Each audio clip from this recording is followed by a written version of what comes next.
चतुर्थ श्रेणी कर्मचारी की तैयारी करने वाले प्रिय विद्यार्थियों, मैं लेकर के आया हूं राजस्थान जीके के 10,000 महत्वपूर्ण प्रश्नों की सीरीज। ठीक है, 10,000 महत्वपूर्ण प्रश्न जो है वो आपके कवर होने वाला है किस माध्यम में, इस पीडीएफ माध्यम में। ठीक है, पीडीएफ भी आपको डाउनलोड करने के लिए मैं दे रहा हूं, वो भी मैं आपको बताता हूं आगे। ठीक है, तो पीडीएफ कहां से डाउनलोड करनी है वो भी बता दूंगा।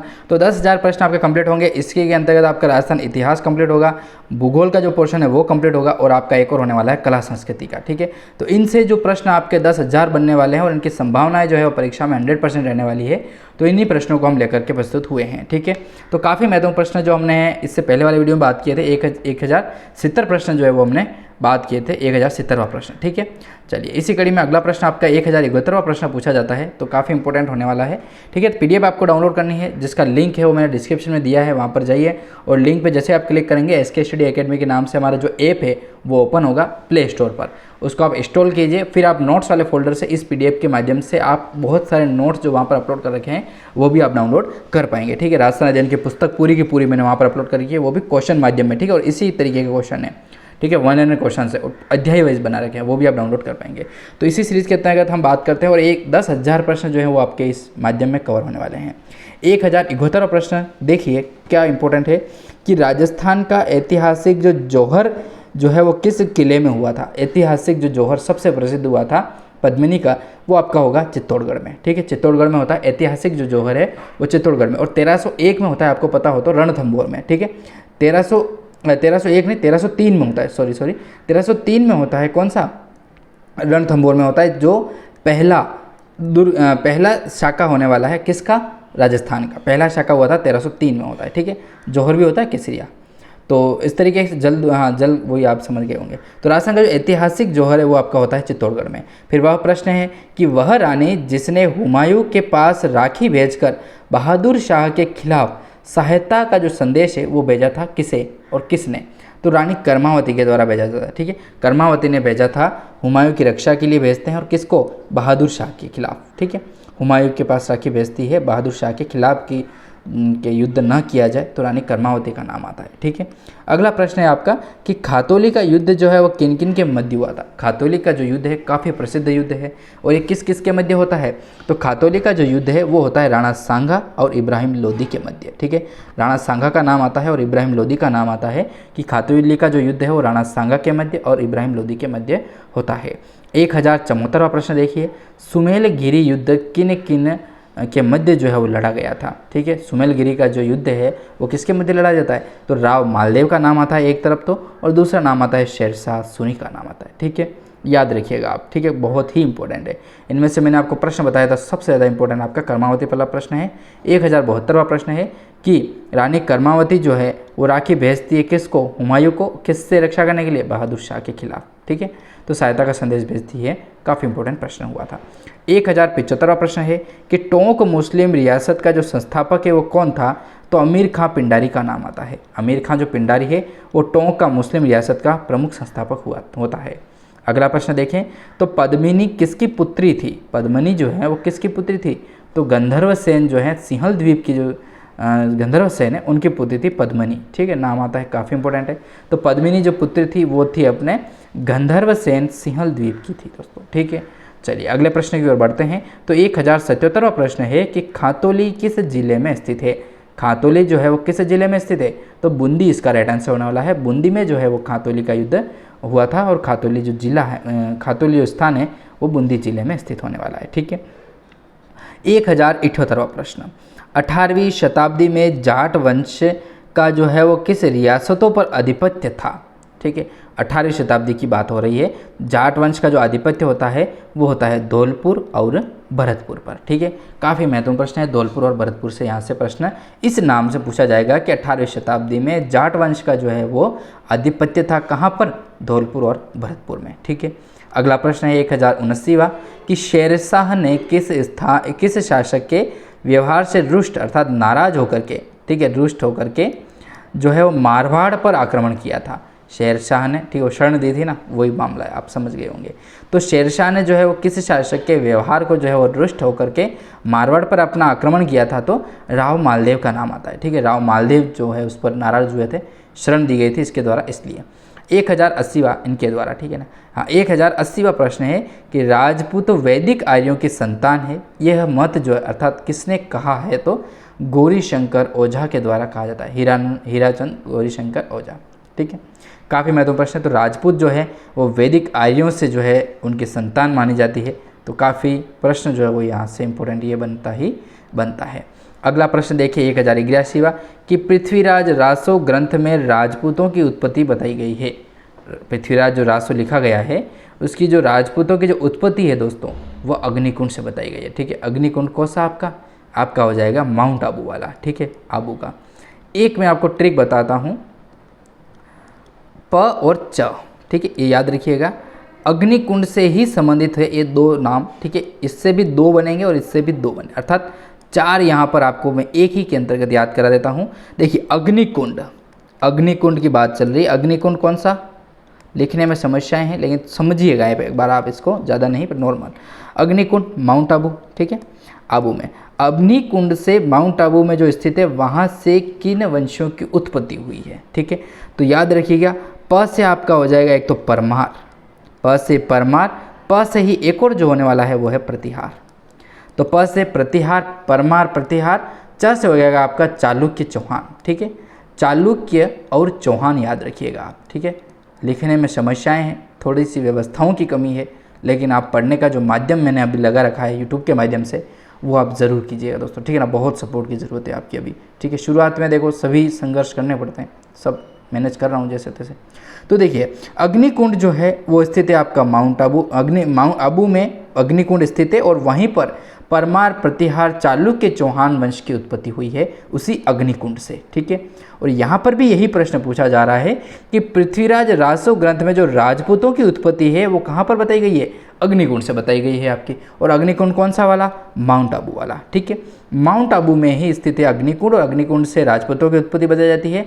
और यदि पूछा जाए राजपूतों के अंदर तो परमार, प्रतिहार, चालुक्य और चौहान जो राजपूत हैं उनकी उत्पत्ति विशेष करके अग्निकुंड से बताई गई है, ठीक है।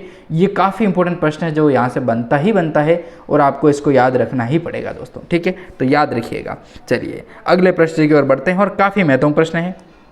देखिए यार ये संभव नहीं है इरेज करना, ठीक है, चलो बाद में देखते हैं जो भी है।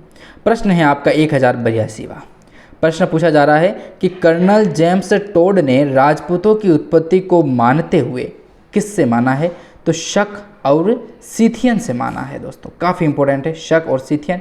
अब इनको विस्तृत तरीके से आपको समझ में आएगा नहीं है, ठीक है। इससे पहले जो वीडियो मैंने बना रखा है उनमें आपको इनके माध्यम से जो शाब्दिक अर्थ है इनके सारों के मैंने अर्थ वहाँ पर बता रखे हैं, वहाँ से जाइएगा और आप पढ़िएगा, ठीक है। यहाँ पर हम डायरेक्ट क्वेश्चन और डायरेक्ट उसका आंसर के बारे में बात करेंगे, ठीक है, क्योंकि अपन यहाँ पर क्वेश्चन सीरीज सोल्व कर रहे हैं, ठीक है। मैं आपको चलो ठीक है ये मैंने आपको बताया है, लेकिन ये चलो एक काफ़ी इंपॉर्टेंट था यहाँ पर इसके लिए, तो इसलिए बताना कभी इंपॉर्टेंट हो जाता है तो मैं आपको भी बता देता हूँ। अगले प्रश्न की ओर बढ़ते हैं। तो प्रश्न है आपका कि जांगलधर बादशाह जो है वो कहाँ के शासक कहलाते हैं। जांगलधर बादशाह जो हैं वो कहाँ के शासक कहलाते हैं, तो बीकानेर के शासक कहलाते हैं, ठीक है। बीकानेर का यहाँ से प्रश्न जो है बनता है कि जांगलधर जो बादशाह है वो कहाँ के शासक कहलाते हैं, तो बीकानेर के। अगला प्रश्न है दोस्तों कि 1084वां कि उदयपुर राज्य का जो प्राचीन नाम था दोस्तों वो क्या मिलता है, तो शिवी मिलता है, ठीक है। मेदपाट जो है वो मिलता है आपको चित्तौड़ का, मेदपाट, उदयपुर, चित्तौड़, ठीक है। कुल मिला के मेवाड़ का नाम है, ठीक है। अब इसमें आपको मेदपाट, मेवाड़, ठीक है। अब आप उदयपुर कहो, चित्तौड़ कहो, भीलवाड़ा कहो, तो वो सारी चीज़ें आती हैं। 1085वां प्रश्न है कि जनपद काल में गंगानगर और हनुमानगढ़ का जो क्षेत्र है वो क्या कहलाया जाता था। जनपद काल की बात हो रही है तो वो कहलाता था दोस्तों योद्धेय, ठीक है। काफ़ी इंपॉर्टेंट है योद्धेय, ठीक है, योद्धेय कहलाता था। जनपद काल की बात हो रही है, गंगानगर और हनुमानगढ़ का जो क्षेत्र है वो योद्धेय के नाम से जाना जाता था, ठीक है। चलिए अगला प्रश्न है 186 नंबर का, थोड़ा सा पानी पिलाता हूँ। अगला प्रश्न है आपका कि परम भट्टारक महाराजाधिराज परमेश्वर किसकी उपाधि थी दोस्तों। देखिए कितना इंपॉर्टेंट है कि परम भट्टारक महाराजाधिराज परमेश्वर किसकी उपाधि थी, नागभट्ट द्वितीय की उपाधियाँ थी। बहुत ही इंपॉर्टेंट उपाधियाँ दोस्तों, ये बहुत ही, ये प्रश्न आपको यहाँ पर इंपॉर्टेंट लगाना ही पड़ेगा। इनमें से प्रश्न जो है वो पूछा जा सकता है, ठीक है। तो काफ़ी इंपॉर्टेंट है और याद रखिएगा, आपको यहाँ से पूछा जा सकता है कि परम भट्टारक महाराजाधिराज परमेश्वर जो है वो किसकी उपाधियाँ हैं, नागभट्ट द्वितीय की उपाधियाँ हैं। ठीक है, चलिए अगला प्रश्न है आपका 1087वां कि किस प्रतिहार राजा के काल में ग्वालियर प्रशस्ति बनी थी दोस्तों। ग्वालियर प्रशस्ति की बात हो रही है तो भोज प्रथम के काल की बात है दोस्तों, भोज प्रथम। अगला प्रश्न है 1088वां कि किस प्रतिहार राजा ने आदि वराह की उपाधि धारण की थी। देखो उपाधियों से प्रश्न आपके यहाँ से बनने वाले हैं, ठीक है ना। ये 3-4 जो उपाधियों के प्रश्न हैं वो यहाँ से बनेंगे ही बनेंगे, आपको याद रखना है। तो किस प्रतिहार राजा ने आदि वराह की जो उपाधि है वो धारण की थी, तो मिहिर भोज का नाम आता है, मिहिर भोज। ठीक है, अगला प्रश्न 1089 का कि प्रतिहार साम्राज्य का वास्तविक जो संस्थापक है वो किसे माना जाता है, तो नागभट्ट प्रथम को माना जाता है। ठीक है, नागभट्ट प्रथम ये रहा और द्वितीय ये रहा। ठीक है, द्वितीय की उपाधियों के बारे में बात की थी, परम भट्टारक, महाराजाधिराज, परमेश्वर जो उपाधियाँ हैं किसकी है, नागभट्ट द्वितीय की है। ठीक है, ये याद रखिएगा, परम भट्टारक काफ़ी इंपॉर्टेंट है। देखो पकड़ने वाला यहाँ से पकड़ ही सकता है इसको, नागभट्ट तो भट्ट ये रहा भट्ट। ठीक है, इस तरीके से तो परम भट्टारक किसकी उपाधि है, नागभट्ट की उपाधि है, नागभट्ट द्वितीय की उपाधि है। ठीक है ना। प्रथम की बात करें तो प्रतिहार साम्राज्य का जो वास्तविक संस्थापक है वो नागभट्ट प्रथम थे। 1090वां प्रश्न है कि गागरोन का युद्ध है वो किन किन के मध्य होता है। गागरोन का जो युद्ध है वो किन किन के मध्य होता है, गागरोन दुर्ग। ठीक है, आपको पता ही होगा, जल दुर्ग। ठीक है, जल दुर्ग कहाँ, आहू और काली सिंध नदी के किनारे। ठीक है, आहू और काली सिंध नदी के किनारे। ठीक है, कहाँ स्थित है, झालावाड़ में। काफ़ी इंपॉर्टेंट प्रश्न। तो गागरोन दुर्ग जल दुर्ग है आहू और काली सिंध नदी के किनारे झालावाड़ में स्थित है। तो गागरोन का जो युद्ध है दोस्तों वो किसके मध्य होता है, तो राणा सांगा और महमूद खिलजी जो द्वितीय था उसके मध्य होता है। कौन सा, गागरोन का युद्ध। ठीक है, राणा सांगा और महमूद खिलजी द्वितीय के मध्य होता है। ठीक है, चलिए अगला प्रश्न देखें इसी कड़ी में। ठीक है, अपन 1100 तक तो अपन लेके जाएंगे इस आंकड़े को आज। 1091वां प्रश्न, रणहस्तिन की जो उपाधि है वो किसके द्वारा धारण की जाती है, तो वत्सराज द्वितीय के द्वारा जो है वो उपाधि धारण करते हैं। कौन, वत्सराज द्वितीय। क्या उपाधि है, रणहस्तिन की उपाधि। अगला प्रश्न देखें 192 नंबर का कि गुहिल वंश के संस्थापक कौन हैं। गुहिल वंश के संस्थापक कौन है दोस्तों, गुहिल वंश के संस्थापक की बात हो रही तो गुहादित्य का नाम आता है। ठीक है, गुहादित्य जो है वो गुहिल वंश के संस्थापक होने वाले हैं। अगला प्रश्न 1093 नंबर का कि चित्तौड़ को राजधानी बनाने वाला प्रथम गुहिल शासक कौन था, तो जैत्र सिंह का नाम आता है। चित्तौड़ को राजधानी बनाने वाला पहला गुहिल शासक जैत्र सिंह था। अगला प्रश्न देखें 1094 कि अलाउद्दीन खिलजी ने चित्तौड़ पर आक्रमण कब किया था। अलाउद्दीन खिलजी के द्वारा चित्तौड़ पर आक्रमण किया जाता है कब, 1303 ईस्वी में। और यही पहला राजस्थान का एकमात्र प्रसिद्ध जौहर जो है वो यही होता है। कौन सा, राजस्थान का रणथंभौर का।